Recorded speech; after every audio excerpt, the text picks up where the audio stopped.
Donc la Chambre disciplinaire nationale de l'Ordre des médecins a décidé en appel d'interdire à Didier Raoult d'exercer la médecine pendant 2 ans. De toute manière, je n'exerce plus la médecine depuis septembre 2021 pour une raison simple et qui entre en résonance avec ça. Le nouveau directeur général de l'assistance publique qui avait été nommé par Monsieur Véran, par Monsieur Macron, qui s'appelle Monsieur Crémieux, m'avait demandé de co-signer une tribune avec lui dans Le Monde recommandant la vaccination généralisée. J'ai refusé et 7 jours après, ma demande de prolongation a été refusée. Comme par hasard. Comme par hasard. Moi, j'y vois un lien, et c'est vrai que je n'ai jamais considéré que la vaccination généralisée avait un sens. L'expérience montre qu'elle n'en a aucun, d'ailleurs. Il y a toujours autant de Covid et il y a eu 20 milliards de doses qui ont été administrées pour des raisons que n'importe quel scientifique peut comprendre s'il veut bien regarder ce que nous savons des infections virales respiratoires. Vous voyez bien que pour la grippe, on n'a jamais éradiqué la grippe en faisant des vaccins. C'est pas vrai. Voilà. Donc il y a une seule maladie qu'on a éradiquée dans l'histoire de l'humanité, c'est la variole, parce qu'elle présentait des caractères très très particuliers.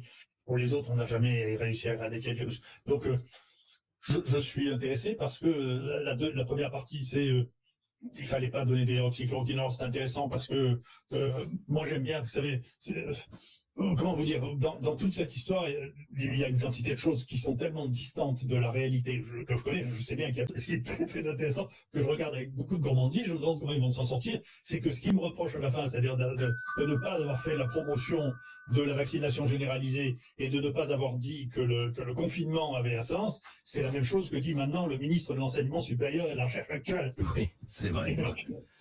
Et donc, maintenant, avant je disais l'inverse du gouvernement, maintenant je dis la même chose que le gouvernement, donc il va falloir changer encore ça. Donc tout ça est ridicule, si vous voulez. Les médecins sont pas là, ils sont là pour pratiquer leur métier, ils sont pas là pour obéir aux ordres de la politique.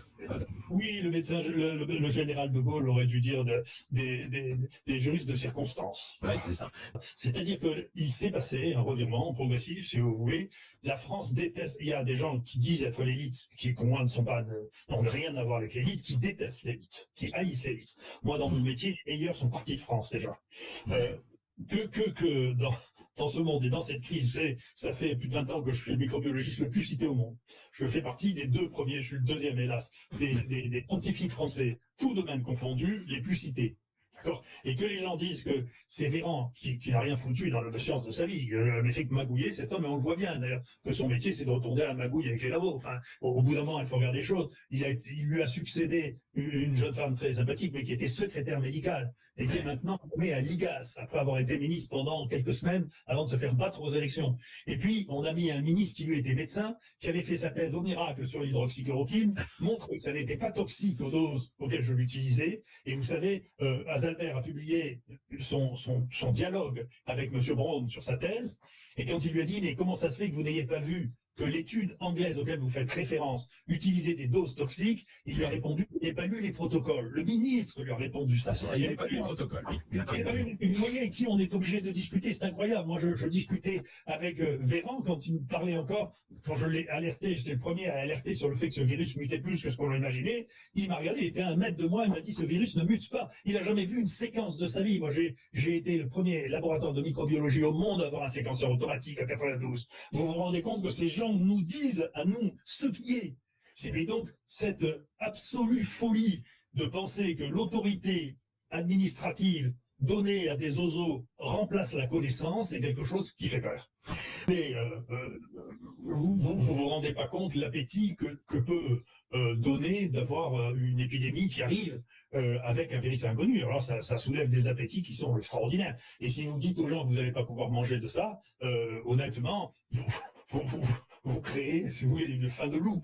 Et donc je pense que entre ceux qui, ce que je vous disais, je pense que beaucoup de gens autour de moi, beaucoup de gens qui ont réfléchi se sont demandé, est-ce que tout ça c'est de la bêtise ou est-ce que tout ça c'est de la corruption? D'accord. Oui.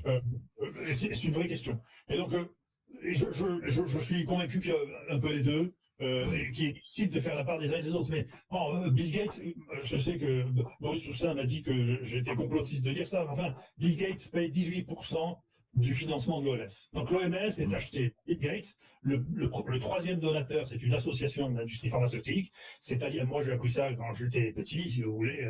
C'est Milton Friedman qui disait ça. Vous savez, il n'y a pas de repas gratuit. Oui. On ne donne jamais de l'argent pour le truc. Et d'ailleurs, quand on donne de l'argent pour faire l'aumône, on ne doit pas le dire. Vous savez que c'est dans la Bible, c'est dans toutes les religions du livre. Ma main gauche doit ignorer ce que fait ma main droite. On doit le faire, mais on ne doit pas le dire. Donc Bill Gates, il passe son temps à le dire, et donc il y a une raison pour ça. Mais Bill Gates, il a investi dans l'industrie pharmaceutique, et il s'est fait 1 milliard de bénéfices sur les vaccins. D'accord. Et c'est lui qui recommande, l'OMS, qui n'a pas le choix de lui dire non. C'est l'OMS qui paye. Et Bill Gates distribue 600 millions d'euros à la presse dans le monde. 600 millions d'euros à la presse, hein, par an. Oui. Pas mal. Pas mal. Tout ce qui est en tête, pas vous, parce que, ou peut-être vous, et je ne sais pas. Vous voulez, les gens, Bill Gates, qu'est-ce qu'il paye? Il paye The Guardian, il paye Washington Post. En France, c'est Le Monde qui reçoit le plus de Bill Gates. Donc, si vous voulez, c'est les numéros 1 en termes d'influence, si vous voulez, qui sont les cibles. C'est banal, enfin, c'est la vie qu'on est en train de raconter.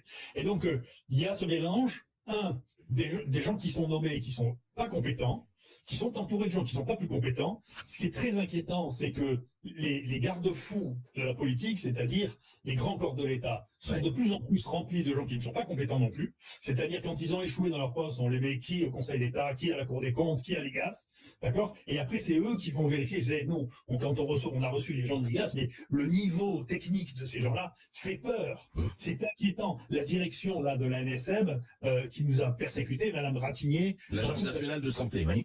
Oui, vous pouvez regarder sur Internet. Elle a fait une seule publication internationale dans sa vie. Elle est au milieu de 5 auteurs. Et cette publication est illégale parce qu'elle a fait des prélèvements sans avoir d'avis du comité de protection des personnes. Et c'est elle qui vérifie toute la recherche clinique du pays. Et c'est elle qui nous dit qu'on fait pas et qu'on sait pas faire. Non, mais on vit sur c'est intéressant. Le premier jour où j'ai parlé d'hydroxychloroquine, le soir même, je recevais des menaces de mort d'un confrère qui a d'ailleurs été condamné, mais pas par le Conseil de l'Ordre, pour Rafi, il n'a pas le droit d'interdiction d'exercer pour manque de confraternité. Mes confrères se sont répandus à la télévision pour me cracher dessus, ce que je ne fais pas. Monsieur Véran m'a insulté à plusieurs reprises. J'ai attendu qu'il soit plus ministre pour dire ce que je pensais de lui, c'est-à-dire que c'est pas grand-chose de la médecine, ça c'est mon point de vue. Et ensuite de ça, nous avons été harcelés à un point qui est une nouvelle forme sociale pour laquelle il faudra bien trouver des solutions. Les gens qui sont autour de moi s'amusaient à compter le nombre de tweets hostiles, pornographiques, dangereux que nous recevions. Ils se sont arrêtés de compter à 2 millions. 2 millions. 2 millions. Les gens qui sont condamnés pour harcèlement, pour avoir envoyé 15 tweets. Moi, 2 millions, je suis passé 3 fois devant les juges. À chaque fois, personne n'a remis en cause le fait que c'était diffamatoire. Hein. Ouais. Mais les circonstances faisaient que finalement on pouvait comprendre que les gens soient si nerveux et que donc on de me pourrir et de m'insulter à un point qui est, je crois que là aussi, j'aime les records, je crois que j'ai battu un record d'insultes inouïs. C'est pas moi qui ai insulté les confrères. Hein. Non mais c'est le courage est une vertu extrêmement rare. Faut pas se faire d'illusions. La deuxième, c'est que un de vos collègues récemment, c'est bien, ça sort d'ailleurs, hein, un de vos collègues récemment a dit sur une chaîne de télévision, vous savez, on savait tous que le vaccin marchait pas, mais on n'avait pas le droit de le dire. Ouais.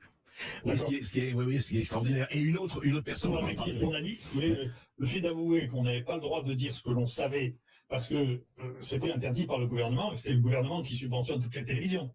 Donc c'est à la fin, c'est la vraie liberté, c'est d'être économiquement indépendant. Et donc comme il n'y a plus de grands médias qui soient économiquement indépendants, ils sont tous payés ou par l'État ou achetés par qui Big Pharma, qui Bill Gates.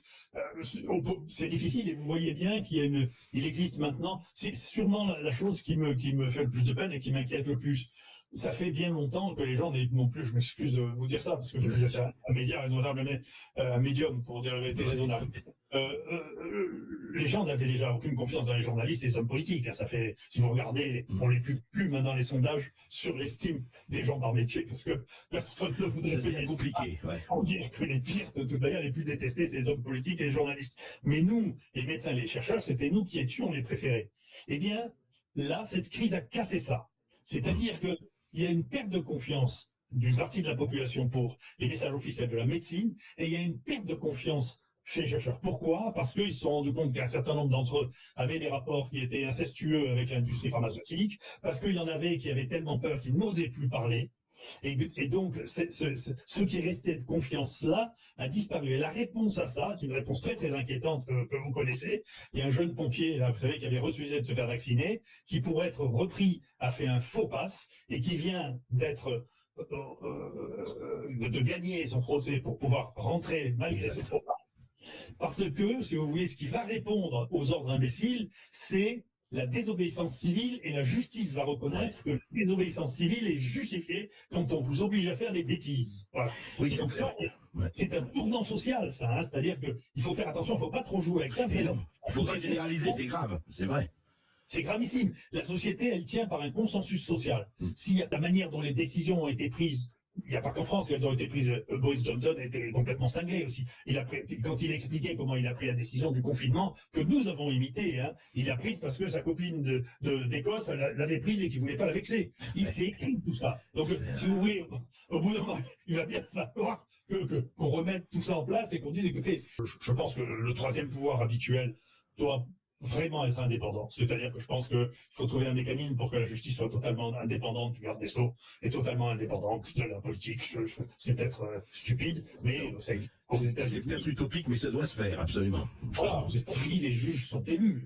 Ils ne sont pas nommés par le gouvernement, ils sont élus par le peuple. Et donc, il y a un contre-pouvoir, il y a une contre-manière de pouvoir. Quand le pouvoir dérive, eh bien, il faut qu'il y ait un pouvoir. Vous savez, les Américains sont amoureux de Montesquieu, qui a écrit ça, formaliser ça le premier, et nous, on a l'impression que la France ne connaît pas Montesquieu. C'est essentiel. Et là, on l'a vu, il n'y a plus du tout de séparation des pouvoirs, il n'y a plus qu'un seul pouvoir qui est l'exécutif.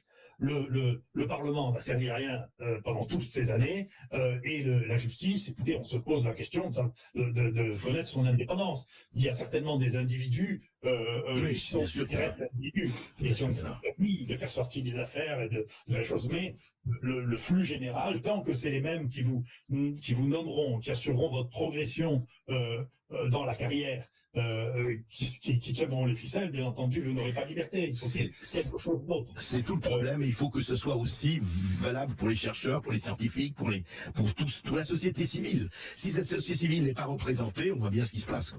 C'est ça. Et puis, d'autre part, si vous voulez, la France va mal depuis, dans le monde que je connais, dans le monde de la recherche et de la médecine, la France va mal depuis longtemps. Et sa stratégie qui s'accélère actuellement, c'est de casser tous les thermomètres qui montrent que notre production scientifique est très faible. On doit être au-delà de la 30e place si on rapporte ça à la population. Il faut regarder l'état des hôpitaux. On manque de médecins depuis 30 ans. Vous savez, je ne veux pas faire de la peine aux adorateurs de Madame Veil, mais enfin, c'est elle qui a fait s'écrouler le nombre de médecins. On est passé de 8000 médecins par an à 3000 médecins par an, avec une population qui grandissait et qui vieillissait. Donc, si vous voulez, c'est pas d'hier qu'il y a des gens qui prennent des décisions idiotes, hein, quand même. Hein. À qui on peut expliquer, ça va marcher. On va faire 3 fois moins de médecins avec une population qui augmente à 30% et qui vieillit. On a vu les résultats, Oui, c'est de l'arithmétique que je comprends pas, mais c'est peut-être parce qu'on a trop de mathématiciens qui font des modèles, qui disent pas, on peut pas diminuer le nombre de médecins s'il y a plus en plus de modélisateurs, ils oublient que